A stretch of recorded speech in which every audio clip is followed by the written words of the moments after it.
हमारी ये दुनिया एक भ्रम है, माया से बना जाल है, और शिव जी की तीसरी आंख इस माया और छल को भयंकर ज्वाला से भस्म कर देती है। कहते हैं भगवान शिव अपनी तीसरी आंख खोलने से पहले कई बार चेतावनी देते हैं और बिल्कुल अंतिम क्षण में जब क्षमा की कोई जगह नहीं बचती तब वह अपनी तीसरी आंख को खोलकर भयंकर विनाश कर देते हैं। पौराणिक कथाओं के अनुसार जब भी शिव जी ने अपनी तीसरी आंख खोली सब कुछ जलकर भस्म हो गया। इंद्र का अहंकार और जलंधर का जन्म। एक बार इंद्रदेव और गुरु बृहस्पति भगवान शिव के दर्शन के लिए कैलाश पर्वत जा रहे थे। तभी शिवजी ने दोनों की परीक्षा लेनी चाहिए। शिवजी भेष बदलकर अवधूत बन गए। इस रूप में शिवजी बहुत भयावह लग रहे थे। शिवजी इंद्र और बृहस्पति के मार्ग में खड़े हो गए। अवधूत को देखकर इंद्र और बृहस्पति हैरान हुए। इंद्र को देवराज होने पर अत्यंत घमंड था, इसलिए उन्होंने अहंकार और क्रोध में शिवजी से पूछा, तुम कौन? क्या महादेव अभी कैलाश पर्वत पर निवास कर रहे हैं? हम उनसे मिलने आए हैं। इंद्र की बात सुनकर भी शिवजी चुपचाप खड़े रहे। इस तरह से इंद्र को और अधिक गुस्सा आ गया। उन्हें लगा एक साधारण अवधूत द्वारा देवराज का अपमान हो रहा है। इससे इंद्र बहुत क्रोधित हो गए।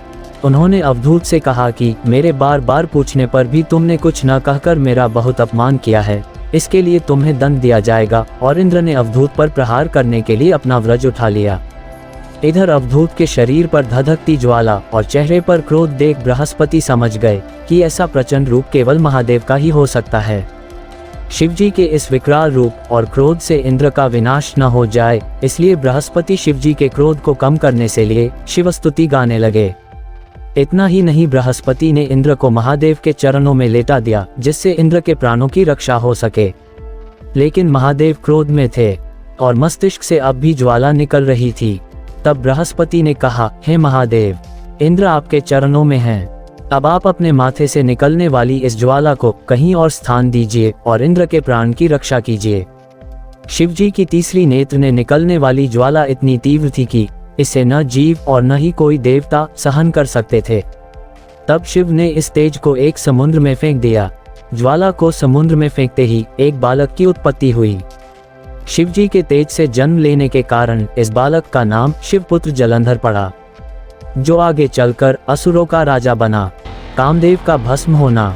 देवी सती की मृत्यु के बाद शिवजी बहुत दुखी हुए थे, इसलिए अपने इस दुख से उबरने के लिए भगवान शिव गहरी समाधि में चले गए। कई साल गुजर गए लेकिन शिवजी ने अपनी आंखें नहीं खोलीं।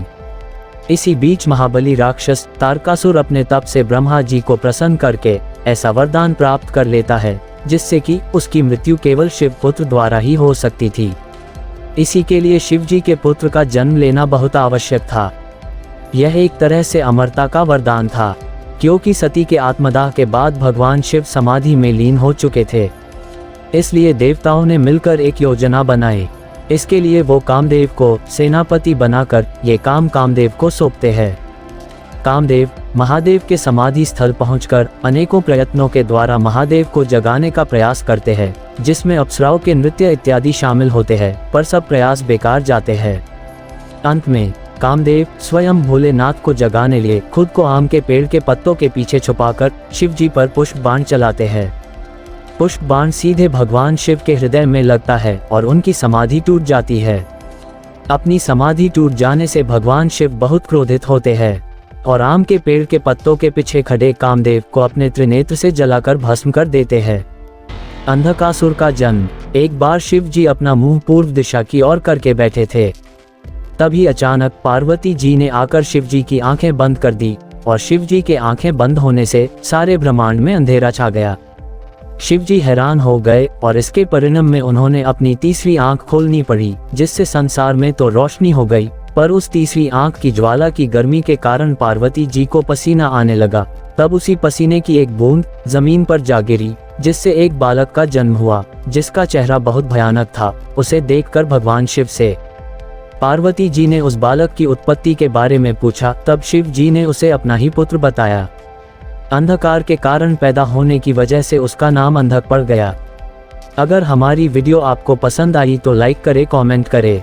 ऐसे और वीडियो देखने के लिए आपके अपने चैनल ध्रुव सनातन को सब्सक्राइब करना न भूलें।